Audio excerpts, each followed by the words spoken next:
ये नरेंद्र सरेंडर क्या वाकई शोभा देता है प्रधानमंत्री के लिए? मुखिया जी बताइए ना, आपका विदेश मंत्री जे कह रहा था कि हमने पहले ही हमले से पहले बता दिया उनको, क्या मुखबरी करी थी क्या? नरेंद्र सरेंडर को हमने नरेंद्र को ट्रंप नहीं किया, ना नरेंद्र को हमने क्या नाम किसी आतंकी से, हाफिज सईद से नहीं जोड़ा, ना हमने किसी से जोड़ा। जिस तरह की भाषा का इस्तेमाल कर रहे हैं, जिस तरह की बातें कह रहे हैं देश के प्रधानमंत्री के बारे में, जिस तरह की भाषा वो देश के विदेश मंत्री के बारे में कह रहे हैं, मुझे नहीं लगता कि देश का कोई भी आदमी इनको माफ करेगा। और मैं इसलिए प्रोटेस्ट के वजह से इस डिबेट से मैं उठ रहा हूँ। नहीं, एक सेकंड, नहीं जफर भाई, नहीं बिल्कुल मत जाइए आप। अगर तर्क होते भारतीय जनता पार्टी के प्रवक्ताओं के पास तो मेरी मरी हुई मां को गाली नहीं देते। बहुत लोग हैं गाली गलौज करते हैं, और आपको भी पता है, आपने भी कितनी बार आपा खोया है अपना टीवी पर। मां की गाली मैंने अगर किसी को दी हो तो, या किसी को गाली दी हो तो आप बताइए ना मुझे। अभी बता दे, तेरी अम्मा है बार वाला हराम, तेरी अम्मा है बार वाला। इसमें बचने वाली कोई बात नहीं है जी। यहाँ पर्दे के पीछे कुछ नहीं होता है। ये स्क्रीन है, टीवी है, सोशल मीडिया है, इंटरनेट, ये जमाना ऐसा है, यहाँ कुछ नहीं छुपता है। सब देखते हैं, पब्लिक सब देखती है, सब जानती है, सारे वीडियो, सारी पिक्चर्स, सारे बयान सब सेव करके रखती है। हेलो दोस्तों, नमस्कार, जय जय श्री राम। दोस्तों आज के इस डिबेट वीडियो में हम लोग देखने वाले हैं न्यूज एंकर मानक गुप्ता को, और दूसरी तरफ हम लोग देखने वाले हैं कांग्रेस पार्टी के प्रवक्ता सुरेंद्र सिंह राजपूत को। दोस्तों आज सुरेंद्र सिंह राजपूत डिबेट में प्रधानमंत्री मोदी को सरेंडर मोदी बोले जा रहे थे और अपनी सफाई दे रहे थे कि मैंने कभी भी बीजेपी के किसी भी प्रवक्ता को मां की गाली नहीं दिया है। और इसी बात का खुलासा मानक गुप्ता डिबेट में कर देते हैं और इनकी पुरानी वीडियो चला देते हैं डिबेट में, जिसमें इन्होंने बीजेपी के प्रवक्ताओं को मां की गाली दी थी। इसके बाद कांग्रेस के प्रवक्ता का डिबेट में बोलती बंद हो जाता है और वो अपनी अच्छी खासी बेइज्जती भी डिबेट में करवा लेते हैं। तो आइए आज की इस शानदार वीडियो को शुरू से लेकर अंत तक पूरा देखते हैं, तभी हम लोग को पूरा डिबेट समझ में आएगा। और हाँ दोस्तों, अगर आप सभी को ये वीडियो पसंद आएगा तो वीडियो को लाइक करिएगा और चैनल को भी सब्सक्राइब कर लीजिएगा। चलिए मेन वीडियो को स्टार्ट करके देखते हैं। चलो भाई देखो अब मैं क्या करता हूँ। ये नरेंद्र सरेंडर क्या वाकई शोभा देता है प्रधानमंत्री के लिए? सुरेंद्र राजपूत, आज की डेट में ये जो सबसे बड़ी समस्या हो रही है कि हम सवाल पूछ रहे हैं और हमें गद्दार बताया जा रहा है। हम सवाल पूछ रहे हैं कि सेना के शौर्य और पराक्रम और जो व्यावसायिक दक्षता, जिससे पाकिस्तान को हमने बिल्कुल पूरी तरीके से नेस्त नाबूद कर दिया था, आतंकी अड्डों को खत्म कर दिया था, हमने उनके एयरबेस को नष्ट कर दिया था, हमने पाकिस्तान की आतंकी सेना जो है पूरी तरीके से घुटनों पर आ गई थी। बड़े बड़े एयरबेस नष्ट होते जा रहे थे, बड़े बड़े उनके एयर डिफेंस सिस्टम खत्म हो गए थे। सेना पीओके को लेने तैयार खड़ी थी, बलूचिस्तान को आजाद कराने के लिए तैयार खड़ी थी। आखिर हो क्या गया? अचानक से एक ट्वीट आया और आपने सीज फायर कर दिया।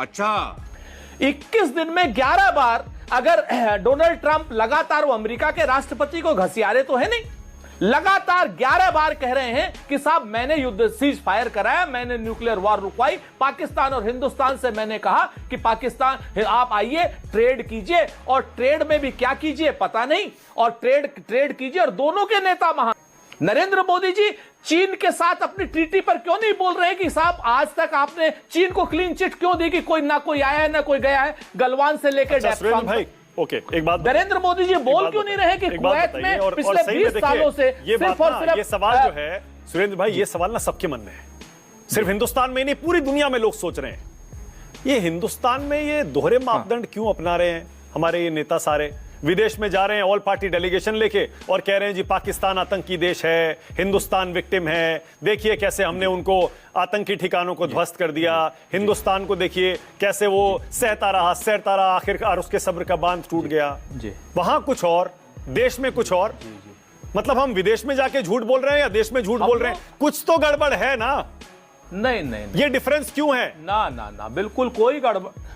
अरे मानक भाई सुन लीजिए ना, थोड़ा शांति रखिए, आपको मजा, सवाल का जवाब मिल जाएगा। काहे परेशान हो रहे? हम लोग झगड़ालू भाई हैं, हम और भाजपा। हम क्या नाम, हमारे घर के अंदर हम खूब अपने मतभेद करेंगे, आपस में एक दूसरे से बात पूछेंगे क्या किया क्या नहीं किया, लेकिन किसी तीसरे के सामने तो हम पहले भी एक थे, आज भी एक और हमेशा एक रहेंगे। क्यों नहीं रहेंगे? पाकिस्तान के खिलाफ तो हम सब एक है, चाहे भाजपा हो, कांग्रेस हो, सपा हो, बसपा, भाजपा ना माने, लेकिन हम तो एक थे, एक हैं और एक रहेंगे। 144 करोड़ एक रहेंगे, दुनिया की कोई ताकत नहीं हमको अलग कर सकती, दुनिया की कोई ताकत पानी में लाठी नहीं मार सकती। लेकिन जब घर पे आएंगे तो घर के मुखिया से अंदर ही अंदर हम पूछेंगे ना कि मुखिया जी गड़बड़ क्या हुई जब हम पीओके ले सकते थे, मुखिया जी मोदी जी गड़बड़ क्या हुई जब हम क्या नाम बलूचिस्तान ले सकते थे, मुखिया जी चीन की हिम्मत कैसे पड़ रही है, कह रहा है कि ब्रह्मपुत्र का पानी रोक देंगे। अरे मुखिया जी बताइए ना हमको, क्या नाम डेप्सांग से लेके गलवान तक आप कह रहे थे कि आप कोई आया है ना कोई गया है जिससे चीन का पक्ष मजबूत हो गया। मुखिया जी बताइए ना, आपका विदेश मंत्री जे कह रहा था कि हमने पहले ही हमले से पहले बता दिया उनको, क्या मुखबरी करी थी क्या?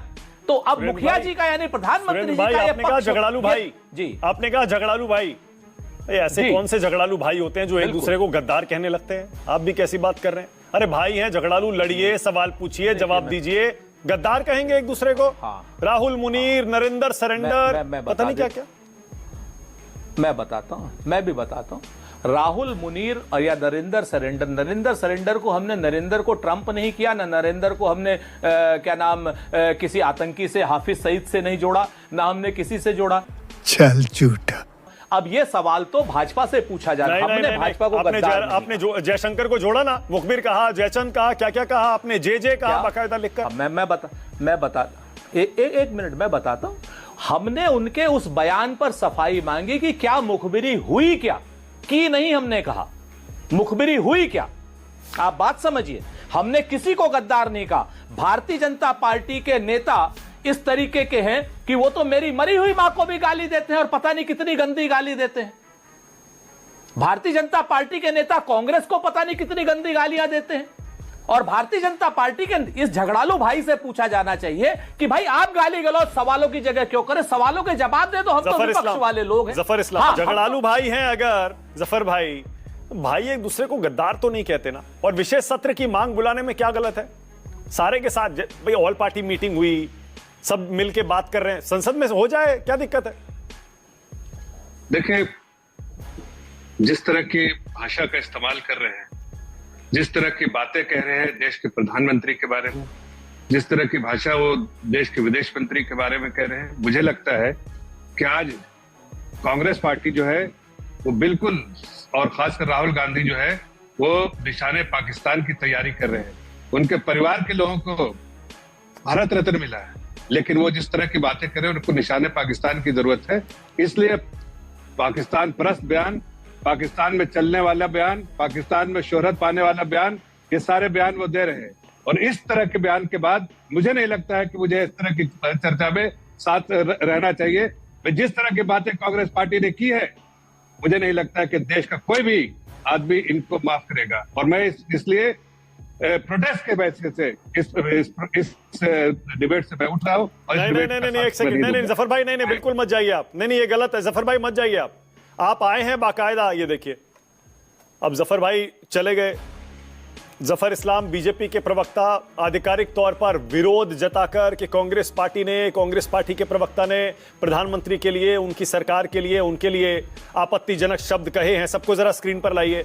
और वो शो छोड़कर चले गए हैं। जरा लाइए स्क्रीन पर, लाइए सबको। जफर भाई को भी दिखाइए, जरा विंडो में दिखाइए कहां गए। लगता है चले गए हैं। अब बोलिए सुरेंद्र भाई, देखिए वो चले गए। झगड़ालू भाई ऐसे थोड़े होते हैं। देखिए सर, मैं बताता हूं वही। अब यही तो बात भाजपा से, मेरा अगर कोई भी शब्द आपत्तिजनक हो तो इस डिबेट में निकाल लीजिए, मैं माफी मांगने के लिए तैयार हूं। एक शब्द अगर आपत्तिजनक हो तो, एक भी शब्द, मैंने तो सरेंडर भी नहीं कहा। लेकिन भारतीय जनता पार्टी के क्या नाम प्रवक्ताओं के पास, जफर भाई बहुत अच्छे इंसान हैं, भारतीय जनता पार्टी के प्रवक्ताओं के पास जवाब नहीं है। भारतीय जनता पार्टी के प्रवक्ताओं के पास तर्क नहीं है। अगर तर्क होते भारतीय जनता पार्टी के प्रवक्ताओं के पास तो मेरी मरी हुई मां को गाली नहीं देते। आज की डेट में तर्क खत्म हो गए हैं, इसीलिए हम लोगों को गालियां देते हैं, गद्दार कहते हैं भारतीय जनता पार्टी के। प्लीज, बहुत लोग हैं गाली गलौज करते हैं, और आपको भी पता है, आपने भी कितनी बार आपा खोया है अपना टीवी पर। आपके भी वीडियो वायरल है, मेरे ही शो पर कितनी बार ऐसा हुआ। लेकिन गाली व्यक्ति, अरे मेरा जवाब अगर आपके शो पर एक बार हुआ था, उसी प्रवक्ता के साथ हुआ था, और जब उसने मेरी नेता को बारबाला कहा था तो मैंने जवाब दिया था। इसके अलावा आप बता दीजिए मुझे, मां की गाली मैंने अगर किसी को दी हो तो बताता हूं, पहले ये देखो। तेरी अम्मा है बार वाला हरामखोर, तेरी अम्मा है बार वाला। अरे कौन भौंक रहा है ये बदतमीज? सुनिए सुरेंद्र भाई, आपसे ना, उम्मीद एक मिनट, है, आपसे उम्मीद है कि आप न्याय करेंगे। नहीं नहीं, न्याय देखिए, एक सेकंड नंबर भाई, देखिए मैं सुरेंद्र भाई, बिल्कुल पूरा देश देख रहा है और ये सब गलत देख रहे हैं, बात सारे है। आप सुनिए ना, मेरी सत्ता- बात सुनिए। नहीं नहीं, मैं बिल्कुल, देखिए इसमें बचने वाली कोई बात नहीं है जी। यहां पर्दे के पीछे कुछ नहीं होता है। ये स्क्रीन है, टीवी है, सोशल मीडिया है, इंटरनेट, ये जमाना ऐसा है, यहां कुछ नहीं छुपता है। सब देखते हैं, पब्लिक सब देखती है, सब जानती है, सारे वीडियो, सारी पिक्चर, सारे बयान सब सेव करके रखती है। इसीलिए मुझे कुछ कहने की जरूरत नहीं है। मैं कह रहा हूं कोई ऐसा नहीं है जिसने कोई मर्यादा छोड़ी हो यहां पर। बात तो सही है।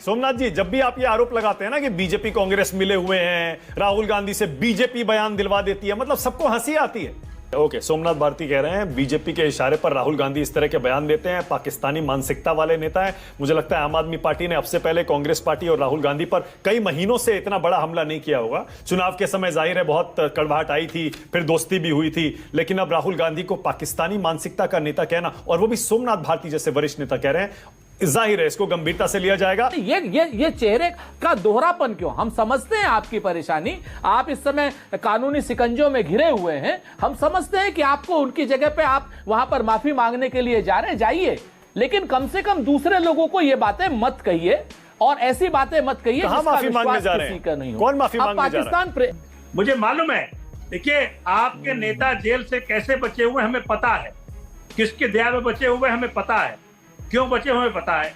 दोस्तों, आज के इस वीडियो के बारे में आपकी क्या राय है? आप लोग अपनी राय कमेंट बॉक्स में जरूर बताइएगा। वीडियो अच्छी लगी है तो वीडियो को लाइक कर दीजिए और ऐसे और भी डिबेट वीडियो देखने के लिए आप लोग हमारे चैनल को सब्सक्राइब कर लीजिए। दोस्तों, आप लोग वीडियो पूरा देखते हो पर हमारे चैनल को सब्सक्राइब नहीं करते हो, जिससे हमें बहुत ज़्यादा बुरा लगता है। तो उम्मीद करता हूँ आज की इस वीडियो को देखने के बाद आप लोग हमारे चैनल को सब्सक्राइब कर लेंगे। और दोस्तों, इस वीडियो को अपने घर वालों और अपने दोस्तों के पास शेयर कर दीजिएगा ताकि उन तक ये वीडियो जाए और वो लोग भी इस वीडियो को देख सकेंगे। आप लोग से हम जल्दी मुलाकात करेंगे एक नए वीडियो के साथ। तब तक के लिए आप लोग अपना और अपने प्यारे परिवार का ध्यान रखिएगा। जय हिंद, जय भारत, वंदे मातरम, जय जय श्री राम।